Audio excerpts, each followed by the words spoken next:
5 years into our marriage, Nathan had always been the so-called perfect husband in everyone's eyes, aside from being a total workaholic.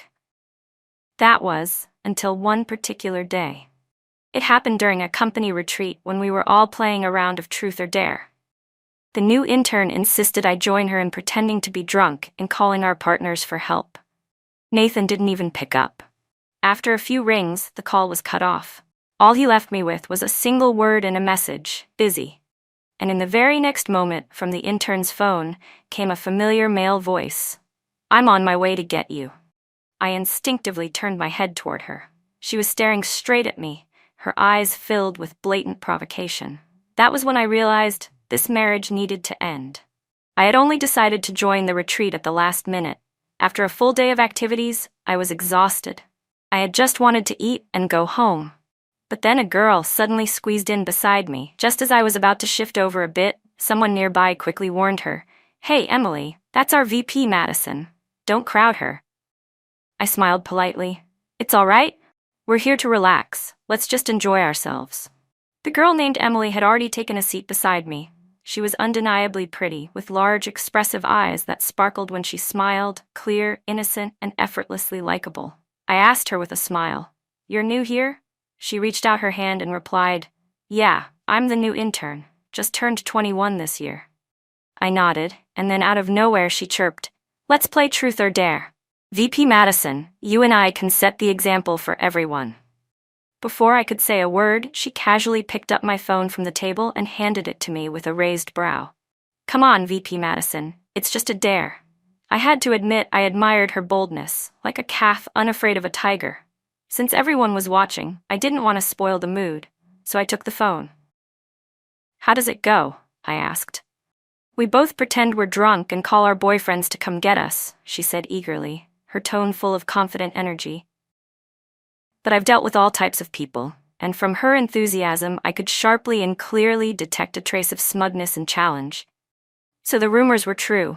Those bold young workers out to shake up the workplace had made their way into our company. I didn't feel angry, just found it mildly amusing. I pulled up Nathan's number and dialed. Since it was a dare, I turned on speaker. People around started teasing. "Emily, playing this kind of game with our VP Madison? You're walking straight into a trap. You haven't met Madison's husband, have you? Nathan? He's the CEO, a textbook example of the perfect, doting husband. Forget pretending to be drunk, VP Madison could call him for no reason at all and he'd drop everything to come running." While they laughed, the busy tone from my phone kept beeping. The call didn't go through, and then it was disconnected. A few seconds later, I received a WeChat message from Nathan. Just one word, busy. I let out a laugh. I lost. "My turn now," Emily said, her voice lifting slightly with excitement. Several people shot her subtle glances, silently telling her to stop. But Emily was still young. She didn't yet understand the unspoken rules of the workplace. She didn't know how to read the room. Her call went through. Her voice turned sweet and syrupy. "I'm drunk. Can you come pick me up?" She cooed. Only after saying that did she tilt her head and meet my eyes, her chin slightly raised, brows arched, a look of pure provocation. I suddenly realized Emily was targeting me. But I had no idea why. I had never seen her before. Aside from group events, there would be no reason for her to even interact with me in the future. The next second, a deep male voice came through her phone. "I'm coming to get you."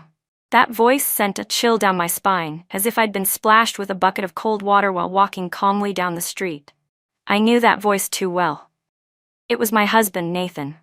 "Okay, I'll wait for you," Emily replied sweetly and hung up. Then she turned to me again. That look of satisfaction and smugness was written all over her face, with no intention of hiding it, like a victorious general savoring a win. In that moment, I finally understood why she had targeted me. She wasn't here to stir up the workplace. She was here to stir up my marriage. And all I felt was a mix of anger and amusement. The fact that Nathan didn't answer my call but responded to another woman's call without hesitation.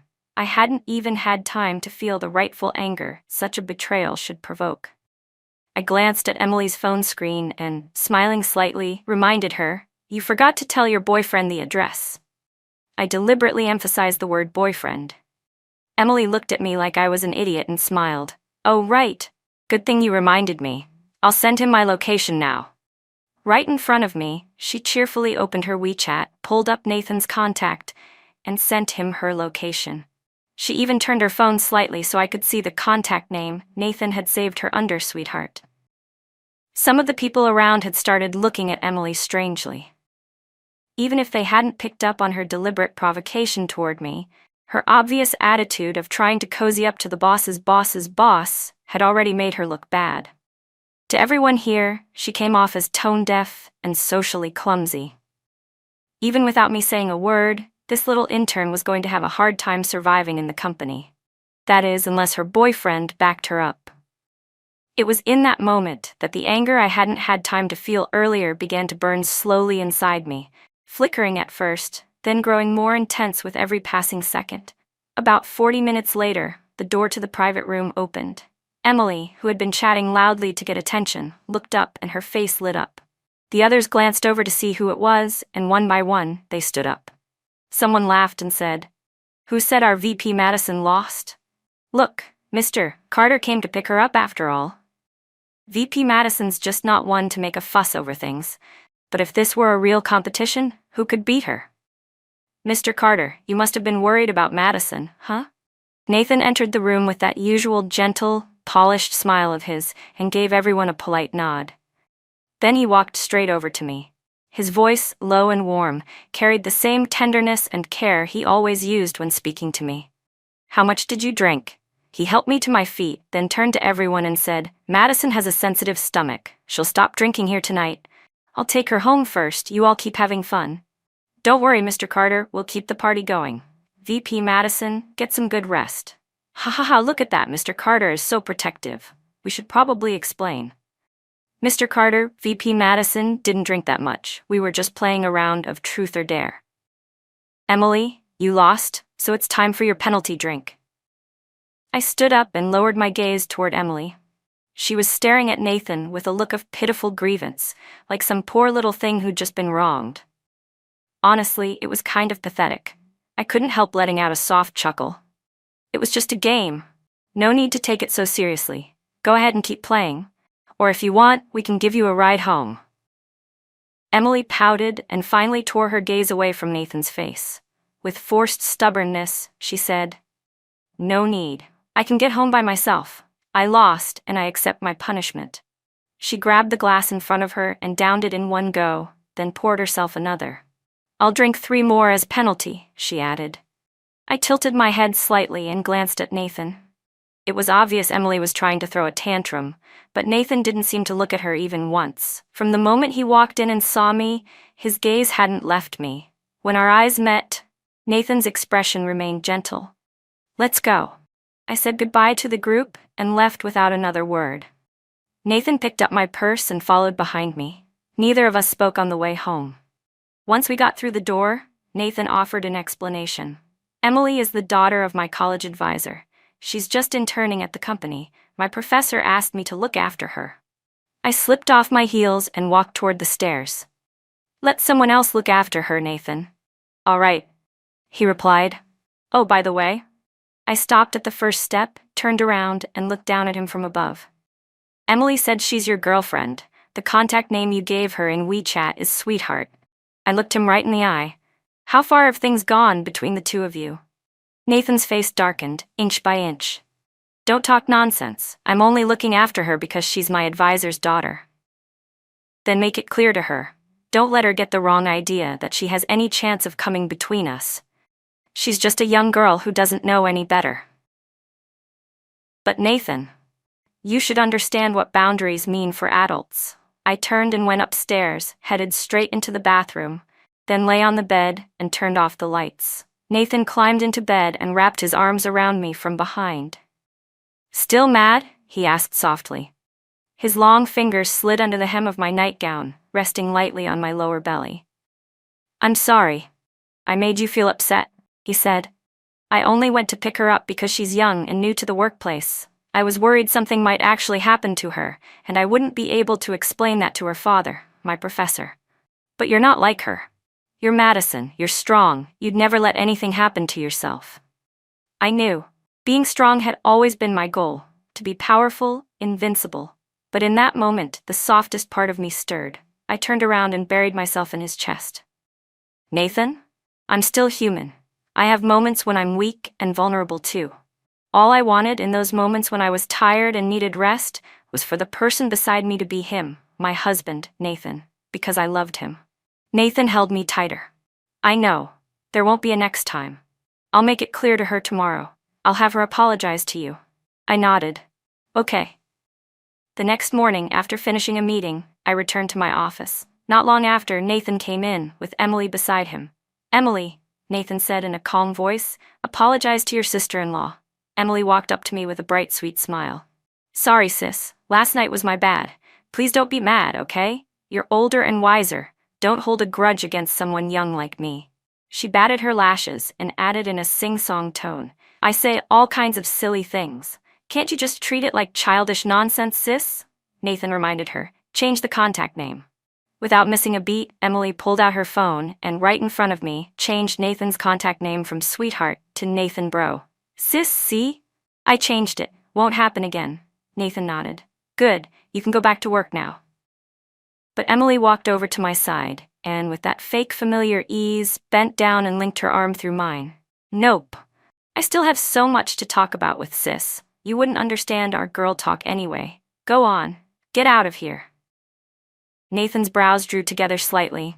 Emily unlinked her arm and instead draped it casually across my shoulder. What?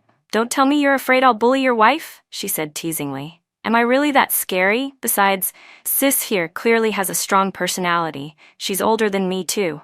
How would I dare bully someone more mature than me? Just then, Nathan's phone rang.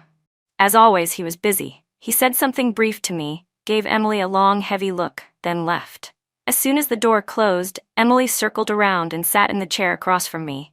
She glanced around my office and said, This office is huge. You're really the career woman type, huh? A wave of disgust rose in my chest. I answered coldly, I'm busy. Please leave. Suddenly, Emily said, I like Nathan. I didn't even look up. I know, but I'm busy right now. Please leave. She clearly hadn't expected me to respond like that. After a moment's pause, she asked, I said I like Nathan? Aren't you going to react at all? I almost laughed, speechless and amused at the same time. Because you're not the first woman who's tried to become Nathan's mistress. A man like Nathan, married or not, was always going to attract women. I was well aware of that. Just like there were plenty of men who wanted to be my affair partner too. Both Nathan and I knew this. But in the 5 years we'd been married, our hearts had never wavered. We'd always been heading in the same direction. Both of us could clearly see each other's effort and commitment to this marriage. But Emily was different. Or at least, she thought she was. You don't think I'm like those other women, do you? She said with a smirk, her voice bright with that same fearless confidence of a girl too young to know what she was messing with. She still had that relentless, headstrong energy that only someone completely new and untested in the real world could carry. I'm not like those other women, Emily said confidently. Let's make a bet. Give me 3 months, and I swear I'll win Nathan over. If I lose, I'll leave this place and never see him again. But if you lose, you have to divorce him and give him to me. She raised her eyebrows at me, challenging. Do you dare? I gave a small smile and kindly reminded her, your competition isn't me. It's all the other women who also want to be his mistress. Emily lifted her chin. Nathan doesn't like them. He likes you. He just doesn't like me yet. That's why I'm asking you for 3 months. Do whatever you want, I said flatly, lowering my head and returning to my work, refusing to waste another second on her. You'll see, she huffed before storming out. The fire inside me flared up again. I tossed the file in my hands onto the desk. How was Nathan still not handling such a small issue? I picked up the internal line and told my assistant, Jenna, from now on, don't let Emily upstairs again. Jenna replied with a firm yes, ma'am, then added, she's just an intern. She doesn't have clearance to come up here anyway. Today was only because Mr. Carter brought her.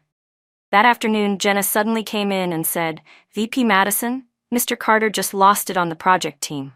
I stood up immediately. What happened? Jenna hesitated for a moment, then said, you should probably go see for yourself. As I headed out, I heard her mutter under her breath, It's all because of that Emily. I turned to glance at her. She looked like she wanted to say more but was holding it in. If you've got something to say, just say it. Jenna bit her lip. VP Madison, honestly, I figured it out. Last night during dinner, the call Emily made, it was to Mr. Carter. And, a lot of people noticed. I felt a sharp pang in my chest. Oddly enough, my first reaction wasn't anger. It was humiliation. Nathan had to give me a clean resolution to this. After all, I was being dragged into this embarrassment because of him. When I reached the project department, I could already hear Nathan's cold voice echoing down the hallway. Don't let something like this ever happen again, or you can all get the hell out. Yes, Nathan was furious, absolutely livid. But he'd never lose control or yell just to make noise. Even when he was angry, his power came from presence, not volume. When I walked in, I saw Emily tugging gently at the sleeve of Nathan's suit. Don't be mad, Nathan, I'm okay. They wouldn't have bullied me for no reason, right? Nathan turned to her, and a second later, his eyes found mine.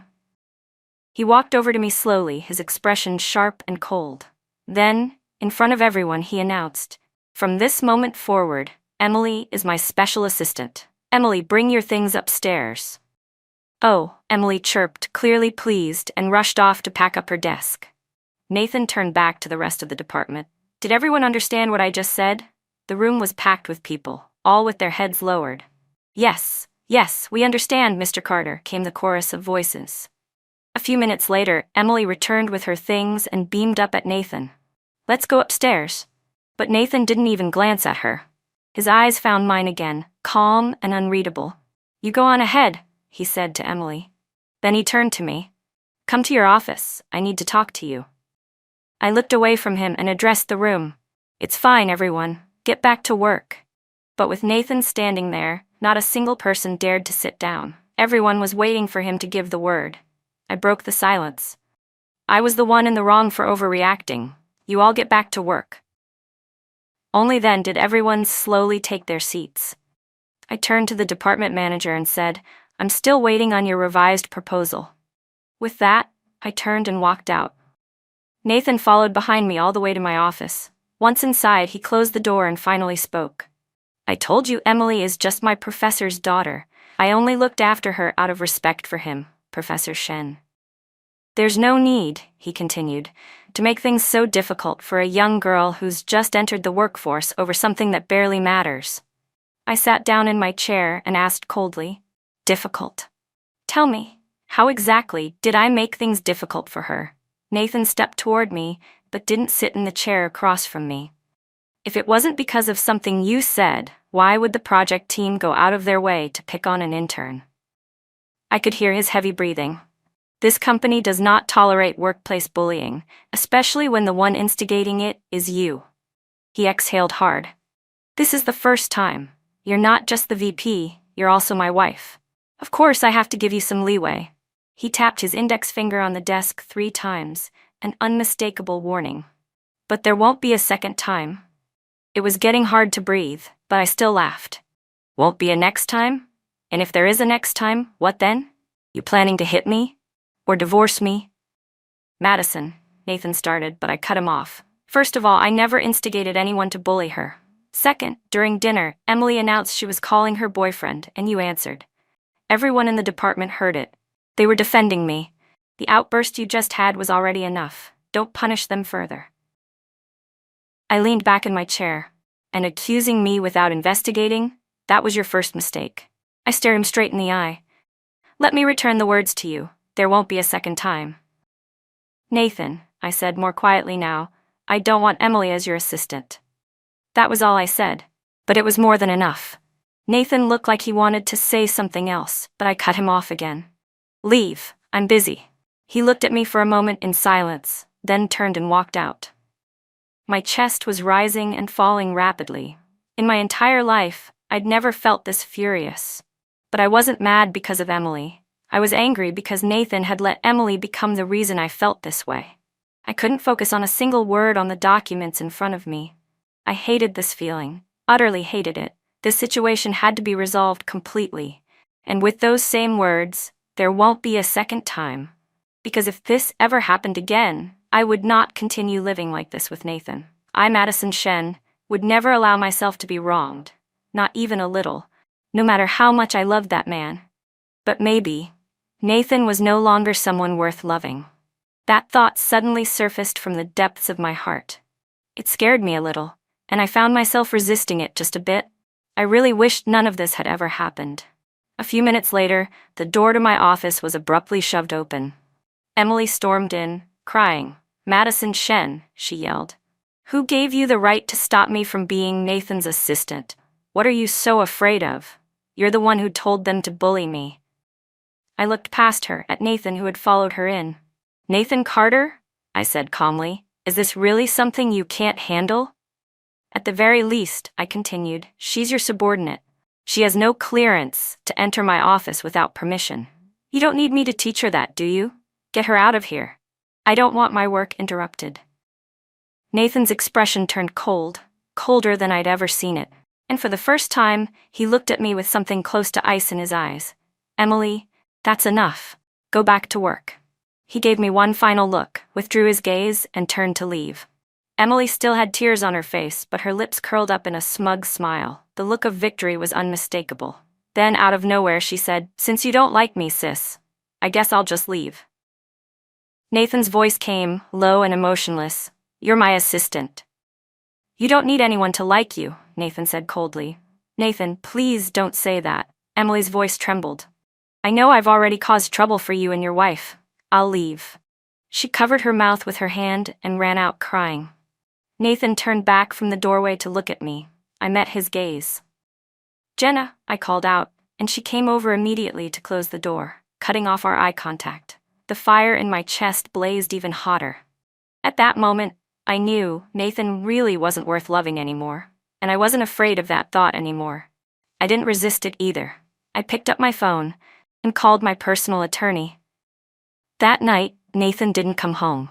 In the 5 years we'd been married, apart from business trips, it was the first time he hadn't come home. I lay in bed alone, tossing and turning, unable to sleep. I was a little heartbroken, a little sad, but more than anything, I was angry and unwilling to accept it. What gave Nathan the right to make me suffer like this? Who did he think he was? Just a husband. What right did he have to make me feel this wronged? If this husband didn't work out, I'd just get a new one, or not have one at all. A husband wasn't some irreplaceable necessity. I forced myself to lie still and close my eyes to sleep, but I hardly slept that night. The next morning, when I got up and looked at my tired face in the mirror, my resentment toward Nathan only deepened. But I still had to go to work. There was too much waiting on me at the company. I put on a flawless face of makeup, dressed sharply, and arrived at the office looking radiant. It wasn't until the meeting that I saw Nathan. His expression was still cold. It was clear he was in a bad mood. I glanced at him once, then sat in my seat without a word. When the meeting ended, I stood up and walked straight out. From start to finish, we didn't exchange a single word. Bookmark, go back. At noon, when Jenna brought me lunch, she hesitated and said, "VP Madison, people have been talking." "I know," I said flatly. Of course, they were talking about the obvious. Nathan and I weren't getting along. Anyone could guess that. It was bound to affect the company in some way. But I didn't care. This was Carter Group.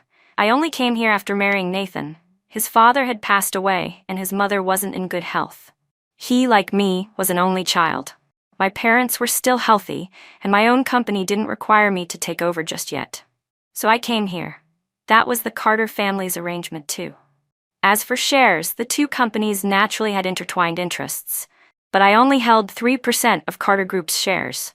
If we divorced, I could just sell them. Then I'd buy back the 3% of Shen Group shares Nathan held. Simple.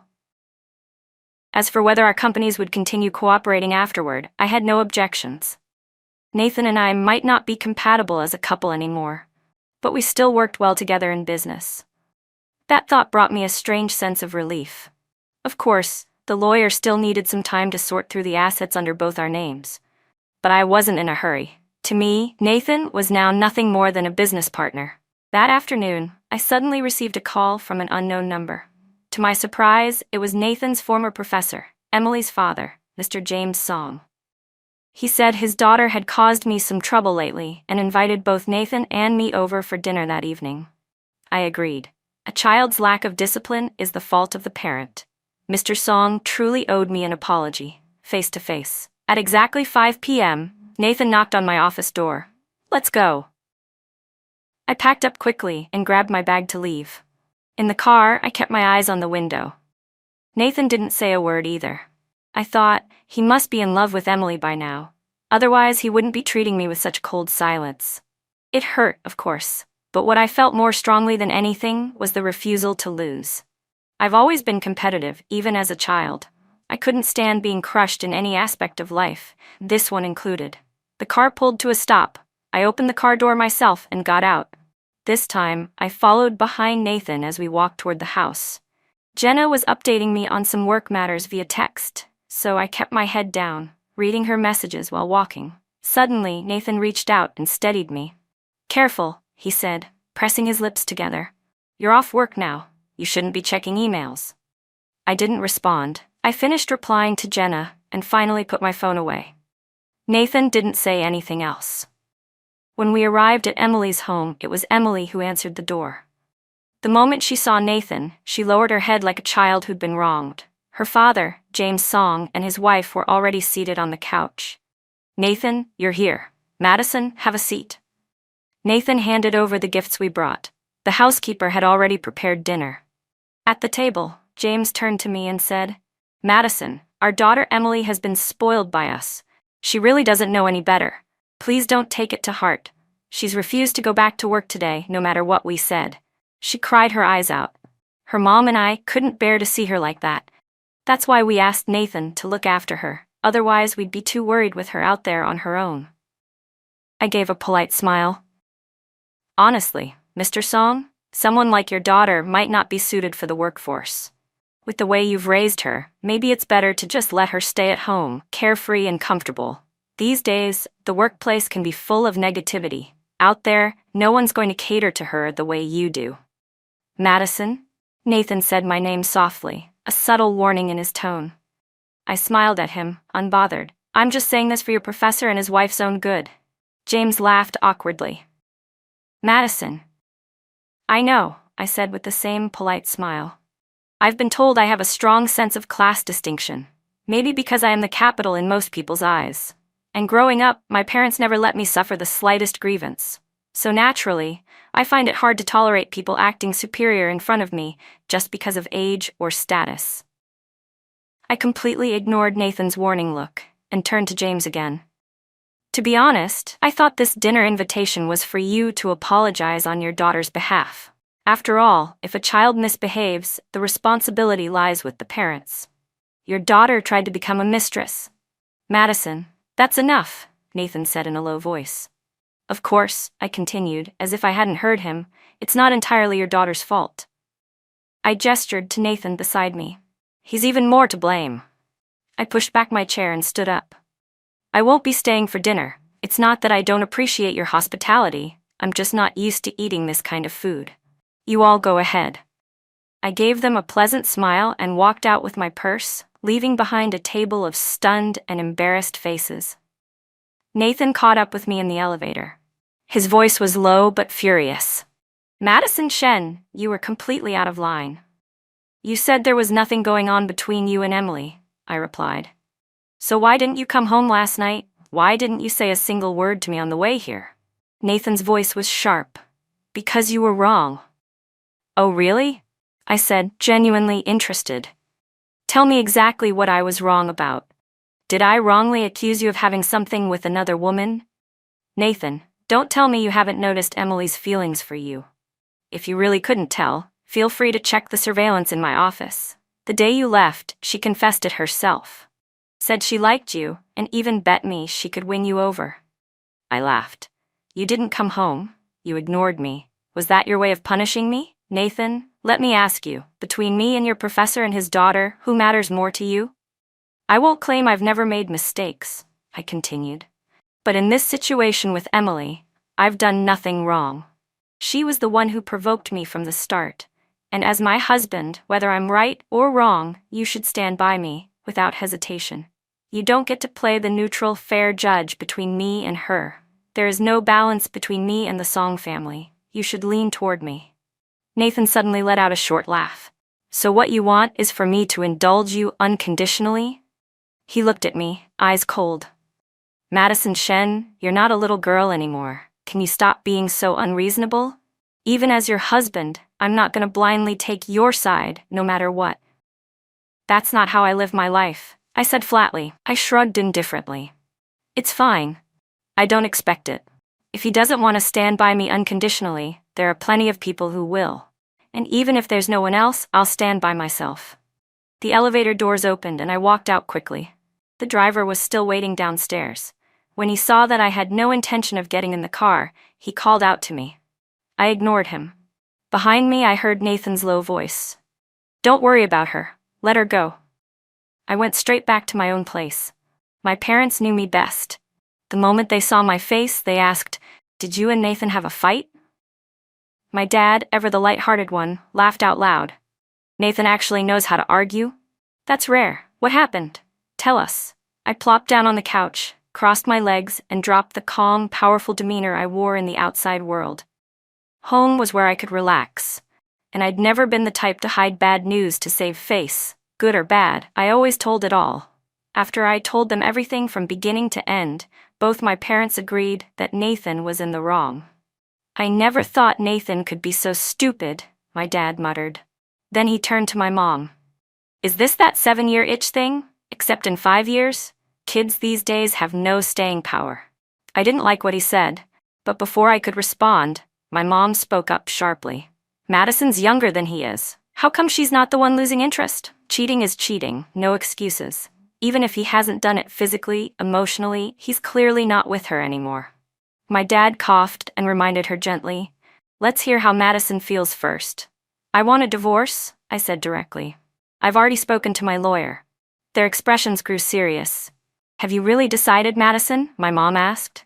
We don't want you to suffer, but we also don't want you to make a rash decision. It's not rash, I said firmly. I want a divorce. I don't love Nathan anymore. When I fall out of love, it's fast and final. I'm especially sensitive when it comes to relationships, I added. I have zero tolerance for anything, whether it's physical or emotional betrayal. My dad nodded slowly. If that's how you feel, leave it to me. Dad, don't go talk to him, I said quickly. I've already made up my mind. If you go to him, it'll look like I'm still not over him. My dad huffed. Who said I was going to talk to him? I pressed my lips together. Just don't, okay?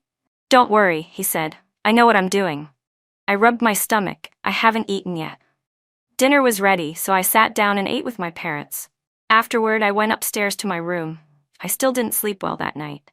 But the next morning, I showed up at the office full of energy. Jenna came in and told me, VP Madison, Mr. Carter left on a business trip yesterday. He didn't say when he'd be back. I nodded calmly. So, he hadn't come home after all. Let him stay gone then. On the 3rd day of Nathan's business trip, Emily tried to arrange a meeting with me. I rejected her immediately, but she was shameless enough to show up at the company and wait for me. Fine. I'd hear what else she had to say. With a triumphant smile, she said, Nathan's out on a trip. He said he won't be back for another 2 weeks. But actually, he's not on a trip. He just wants to live separately from you. Madison Shen, you lost. According to our bet, you have to divorce him and give him to me. Throughout this entire ordeal, the person I'd been most angry at was Nathan. But Emily, she really didn't know when to quit. This is between me and Nathan, I said coldly. Stay out of it. Emily raised an eyebrow. You're not my mom. Why should I listen to you? Clearly, this girl had never been knocked down by real life. I laughed lightly. Ever heard the saying, when gods fight, mortals suffer? I leaned in slightly. This is between Nathan and me. Emily just smiled wider. Even if you two are the gods, if a mere mortal like me can cause a war between 2 gods like you, then that's my talent, isn't it? I stared at Emily for a few seconds, quietly taking in the triumphant glint in her eyes. Then I nodded. Fine, if you're so determined to involve yourself, I won't stop you. Just don't regret it. After parting ways with Emily, I returned to the office and made a call. I asked someone to run a background check. I had nothing to hide. I was checking up on James Song, Emily's father. Just then, the door to my office swung open. A familiar figure stepped inside, one I hadn't expected to see. What are you doing here? Did you even make an appointment? Zachary Zhao wore his trademark smirk. Uncle Shen brought me personally. Who would dare stop me? My dad? I was surprised. Where is he? Why'd he send you? Zach hopped up onto the edge of my desk. He said I'm supposed to be your new personal assistant. Asked you to look after me. I mean, you've always had me tagging along. Might as well make it official. So my dad had made his move. As expected, he was always a step ahead. I already know everything, Zach said, patting his chest confidently. Leave it to me. There's nothing I can't handle. I'll make sure you and Nathan get divorced and piss him off in the process. I gave a dry laugh. Heh, I believe you could. But Nathan's on a business trip and not in the office right now, I warned. Keep it low for the next couple of days. Don't annoy me. Zach snorted. Ever since you married that guy named Carter, you've been ignoring me. Now that you're finally getting divorced, I'm here to collect on the 5 years you owe me. I rolled my eyes. Get out and stop bothering me. Honestly, my dad had chosen the right person. Zach really was good at this kind of thing. Within just a few days, he was already making waves at the office. The company group chat was full of his antics. Nathan, who was originally supposed to return in 2 weeks, came back after just 1. When he walked into my office, Zach was sprawled on the couch playing mobile games. Nathan gave him a sharp look and said coldly, "Leave." Zach paused his game and walked over to my side. "Sis, he's scary," he whispered theatrically. "I'm scared of Mr. Carter." I couldn't help but feel a bit speechless too. Nathan's expression was stiff, like a volcano on the verge of erupting. "Madison," he said, his voice tense. "Ask him to leave, I need to talk to you." "I'm not leaving," Zach said, scooting even closer to me. "I'm her personal assistant now, and Uncle Shen placed me here so Madison would take care of me. Why are you talking to me like that? I can't handle being treated unfairly." Nathan let out a low, humorless laugh. "Madison Shen, is this your way of getting back at me?" His voice hardened. "Do you even know what people are saying in the company group chat?" Zach tilted his head and replied playfully, "Probably the same things they said about you and Emily, except now it's me and Madison." "But they should know better," he added, smirking. "Madison's not that kind of person." Nathan looked like he wanted to respond, but before he could say a word, Zach cut him off again. "But I am that kind of person," he said proudly. "I want to come between you two. I want to be the other man. I want to be Madison's affair." Nathan clearly didn't take Zach's words seriously. "I'm not joking," Zach said, dropping his usual light tone. His expression suddenly turned serious, a rare moment of sincerity. "I've liked Madison since we were kids. Always have. Nathan, if I hadn't been too young back then to get married, you would never have had the chance." He stepped right up to Nathan. "But now I'm an adult. I can get married. So I'll say it directly. I want to be Madison's husband. You two should go ahead and divorce. Stop standing in my way."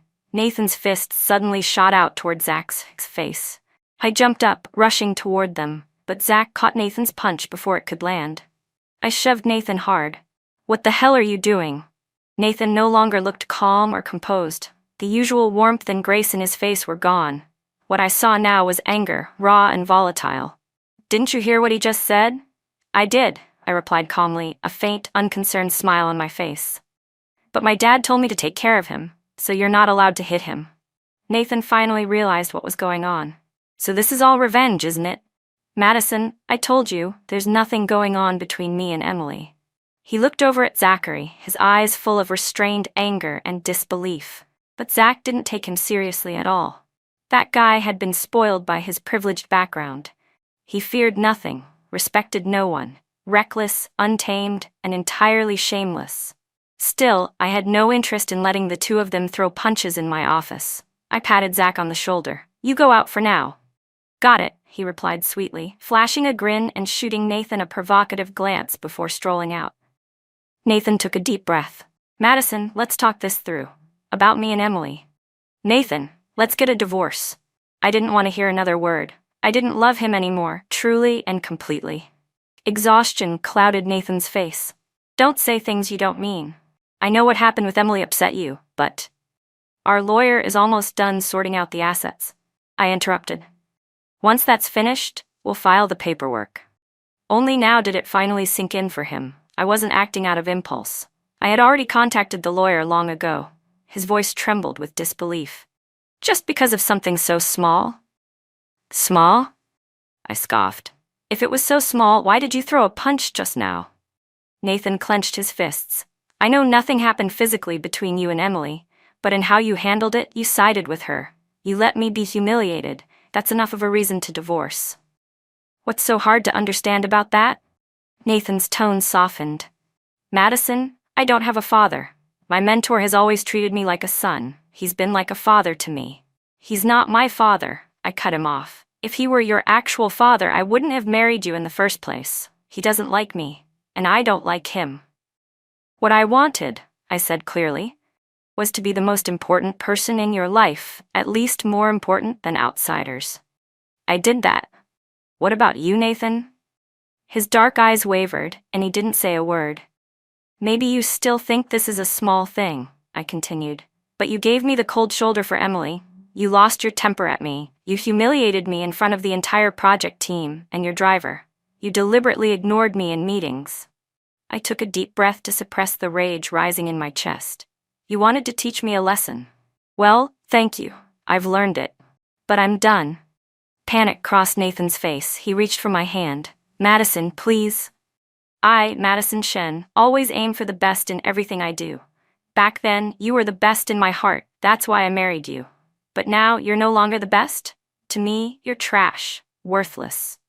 That's why I want a divorce. I pulled away from his hand and walked past him, striding out without looking back. Nathan came to my family's house to find me. I refused to see him.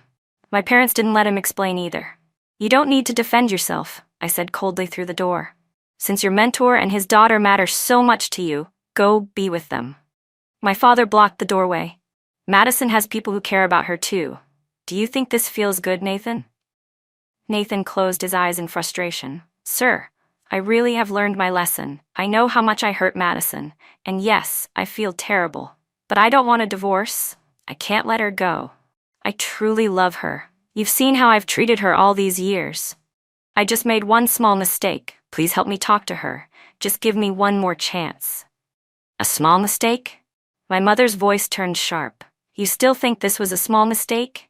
You took someone else's side against Madison. You helped an outsider hurt her. You call that a small mistake? My father shouted, voice full of fury. Hearing that, I quietly closed my bedroom door, shutting out the noise and everything else. At that moment, I truly felt clear-headed. My parents were the only ones who stood by me unconditionally. They would never side with outsiders, never gang up on me, never humiliate me like that. In the days that followed, I stopped going to Carter Group. Nathan didn't go back either. Instead, he stood outside my house every day, waiting. I never stepped out to see him, not even once. Then one day, I got a call. The investigation I'd ordered was complete. If Emily wanted so badly to insert herself into this battle of the gods, then fine. I'd let her have it. James Song had indeed treated Nathan very well, but that didn't mean it had nothing to do with Nathan being from the Carter family. When it came to average students, his attitude was totally different. He not only stole students' research for his own, he also abused his power to pressure female students, hiding behind the mask of mentorship.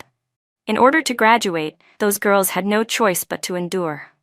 And this was where the Shen family name came in handy. Once we got involved, those students stopped swallowing their grievances. The story snowballed. The school couldn't cover it up anymore. That's when James Song reached out to me. As I left the house to meet him, Nathan was still standing outside. But now, even the sight of him irritated me. Forgiveness wasn't even a consideration anymore. I drove right past him without a word. At the private club where we were meeting, I arrived first. James was the one asking for help, but he was late. Someone else showed up before him. It was Nathan. Madison, give me 10 minutes, he pleaded. Let me just say what's in my heart. His voice was rushed, full of desperation. I know I really hurt you because of Emily. I admit it, I was wrong. I deserve whatever you think of me. But could you see it as a first mistake? Could you give me another chance? He sat down beside me and reached for my hand. Please. We've been married 5 years. You know what I've been like during those 5 years. You know I love you. I really, truly love you. As for Emily, he went on, I knew from the start that she liked me. But I still agreed to take care of her because I was confident I could stay true to you and manage her feelings. But Madison, I'm only human. I have moments of weakness too. I swear this was the first time, and it'll be the last. Please forgive me. Give me a chance to make it up to you. Let me prove myself. Who told you that being human means you get to be weak? I said quietly. I wasn't. After marrying you, I was completely devoted to you. Even now, I can face my feelings head on. I loved you, deeply, passionately. Loved, I emphasized. That's in the past, Nathan. Because now, I don't care whether you love me or not. Because I don't love you anymore. His eyes turned red. His gaze shimmered. He couldn't accept it. Just because I lost focus for a moment? I nodded. That's right. Just because of that. I told you Madison Shen always wants the best, and now you're not the best anymore. There are so many men in this world. If one is flawed, I'll find another. And if I don't, that's fine too. It's not a big deal. Nathan Carter, I want a divorce. I've made up my mind. Just then, the door to the private room swung open. James Song entered, dragging Emily along with him. The moment he saw Nathan, his face lit up. Nathan, help me talk to Madison. Don't let the school expel me. Emily pouted, clearly unwilling. Nathan, talk to your wife. She can't be so childish. All this over something so small. But Nathan cut her off with a cold voice. Emily, you have no right to speak about my wife. I stood up, irritated. You three talk it out. I'm leaving. James Song stepped forward to block me. Madison, please speak to the school on our behalf. I let out a cold laugh. Your daughter said it herself. She's not afraid of gods fighting. She said if a mortal like her can cause gods to fight, it proves her worth. I turned to Emily. Isn't that right? Emily's face turned bright red with embarrassment.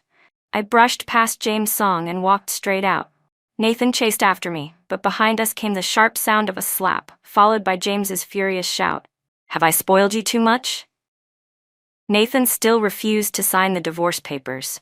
He even had his mother come beg me. But I'd already made up my mind. I truly didn't love him anymore. Once our assets were divided, I filed for divorce. But Nathan wouldn't agree. In the end, I had to get someone to drag him to the Civil Affairs Bureau. Nathan Carter, if you don't sign, they'll witness it and file it as your consent anyway. The clerk stepped in to stop me. Sorry, that's not allowed. Stay out of it, I snapped. Whether or not I get a divorce is my business. I want out, and that's that. No one gets a say. The clerk looked visibly uncomfortable. It's against civil code. Screw your code, I said, glaring. I'm getting a divorce. I turned to Nathan with cold eyes. Sign the damn paper. I don't love you anymore, and if you keep dragging this out, it's just pathetic. What, do I have to gag at the sight of you before you finally sign? With trembling hands, Nathan picked up the pen. His voice quivered. All right, I'll sign. He scribbled his name, and tears streamed down his face. And what right did he have to cry? I hadn't even cried the countless nights I lay awake unable to sleep. And now he was the one feeling sorry for himself? That's it, right? I asked coldly, not even angry anymore. I turned to the clerk. Done? The clerk didn't say anything. They stamped the documents and handed me my divorce certificate. I took the certificate and walked out without looking back. Nathan followed. Madison, he called after me. I still can't accept it, that we divorced just because of one mistake. But I know I made you feel hurt, made you feel wronged. It was my fault. But could you give me another chance to win you back? Don't erase everything we had over one thing, please. Good horses don't turn back, Zachary suddenly chimed in from nowhere. There are plenty of men in this world. Madison, why should he get two chances? He didn't treasure you the first time, that's on him. If you gave him two chances, that wouldn't be fair to me. He wrapped his arm around mine. Let's go, we're done talking to him. In the car, Zach leaned close again. Sis, now that you're divorced, why not give me a chance? You need a man anyway, right? Why can't that man be me? And even if I ended up like Nathan and you dumped me, I swear I wouldn't cling to you like he does. I wouldn't disgust you. Just look at him now. So desperate, so gross. There are so many decent men in the world. Why waste time on him? Get out, I said, shoving Zach out of the car. Driver, let's go. A few days later, Nathan came to see me again. He handed me a stock transfer agreement. These are the Shen Group shares, he said. They're yours, and the 3% you hold in Carter Group, keep it. It was always meant to be yours. I took the agreement and signed without hesitation. If he didn't want anything, so be it. I wasn't going to force it, but I was keeping the Carter shares. He was the one who messed up. I had every right. That's it, I said. You can go. Nathan's eyes turned red again. Madison, I know you don't love Zach, but you don't love me either. I especially don't love you, I said with disdain. I waved him off. Don't bother. He stared at me for a moment, then walked away. At the door, he stopped and turned back. James Song has been fired. Emily didn't pass her internship. I've cut ties with them. I won't see them again. I said nothing. Only then did Nathan finally leave. Back at Shen Group, Jenna came in and said, Madison, Nathan Carter just left. I replied blandly, don't let him in again. If I run into him in public, that's one thing, but on my turf, he's never stepping foot in here again. Miss once, you're out forever. That's my rule. Same goes for love. There are plenty of men in the world. If there's love, I'll handle it seriously. If there's no love, I'll enjoy it while it lasts. But whether it's love or fun, Nathan Carter will never have a place again, because he is no longer the best. And I, Madison Shen, deserve only the best.